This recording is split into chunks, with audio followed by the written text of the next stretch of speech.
It may come as a surprise to some, but Northwest Louisiana is cow country. With more than 2,500 small family ranches, our average herd size is around 50 to 60 head of cows. Making a living off raising cattle. This is a way of life for people. And here in the Red River Valley, the cash cow, Louisiana's a cow-calf state, is the smallest member of the herd because most Louisiana ranchers sell their young livestock through birth, through about a 7-month-old calf, to beef producers operating in other states. which makes us the starting point of the cattle industry. And the cattle grazing these pastures That value is well over $100 million. represent the largest agricultural product in Northwest Louisiana.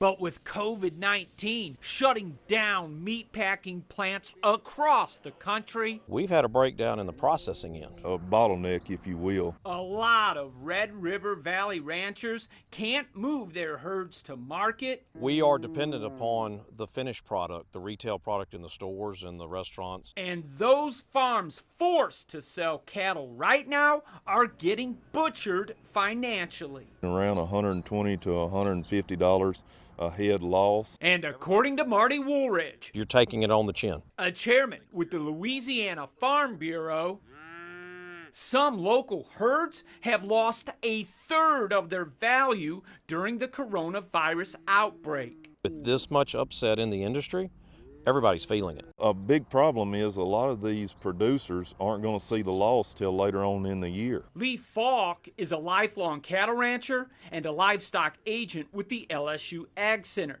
He worries the economic fallout of COVID-19 On a 1 to 10 scale, I would say I'm at an 8 as far as concerned. could cause a stampede of ranchers filing bankruptcy if the pandemic plays out much longer. There's going to be some pain associated with this, and it's making life tough for ranchers right now. And right now, tough times in the cattle industry also mean higher retail beef prices as some grocery stores struggle to keep red meat in stock. As a producer, I just can't even fathom that. While there are a handful of local ranchers like Woolridge who sell beef directly to local restaurants and small stores, People need to be really thinking about more regional sources of their products. Falk says consumer beef prices likely won't drop until meatpacking plants get back up to full speed.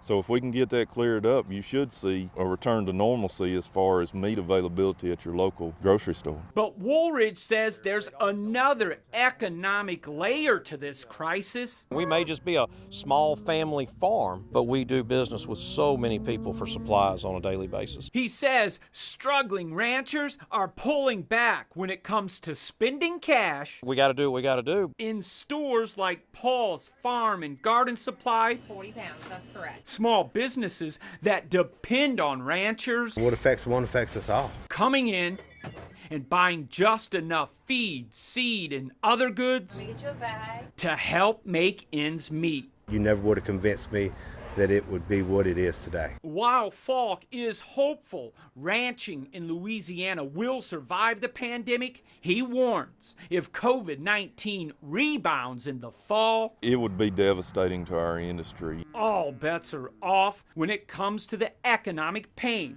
a depressed cattle industry will inflict on every parish in the Red River Valley. As you drive around our part of the world, you see a lot of cows, and sometimes you don't think about it, the economic impact that cow standing in the field has to our local economy.